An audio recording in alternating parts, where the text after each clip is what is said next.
A ban on imports of Russian coal comes into effect in Europe today. EU countries agreed on the embargo earlier this year as part of sanctions over Russia's invasion of Ukraine. Many European countries have relied on Russia to supply energy in the form of coal. Much of that coal was imported to Europe through the port of Rotterdam in the Netherlands. Well, let's cross over to Rotterdam now, where our reporter Barbara Basil is standing by. Barbara, the countries were rushing to stock up on Russian coal before the embargo came into effect. What's the situation now? Yeah, we are in the harbour of Rotterdam at the quay where coal is unloaded. You can see one of those river barges that the coal is put onto right in the back here, and further in the back there are those big piles of coal. This is lignite, so it doesn't really look black. There is this sort of whitish residue on it, but this is the stuff that really goes into power plants that is mostly used for electricity. And the harbour of Rotterdam, as of today, declares no more Russian coal, not a bucketful anywhere here. So they started fading it out. There was a peak in May about when everyone was, as you said, stocking up on coal, trying to get in as much as possible quickly.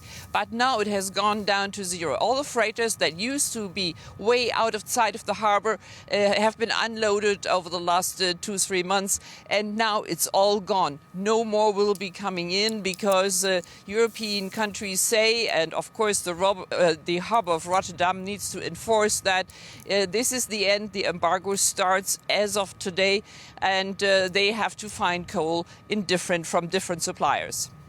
Now, this embargo is coming into effect, Barbara, as Europe is facing an energy crisis. Could this embargo result in a shortage of coal in Europe this winter, leading to power cuts?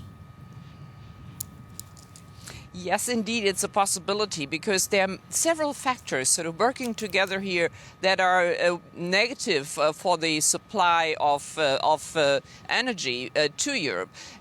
It's not only the coal. They are trying to replace the coal from South Africa, even from Ecuador, from Colombia. That's what the harbor told us. So it all comes through the Suez Canal now, instead of from the northern Russian harbors. But even if they can sort of get the quantities, the problem also is the price. The price of the coal has tripled since last year, and the transport has become incredibly difficult because the Rhine, the River Rhine, which is the main conduit to transport the coal into Europe, is drying up. And so the river barges, like the one we see here in the back, can't really be loaded very much anymore, only a third of their cargo.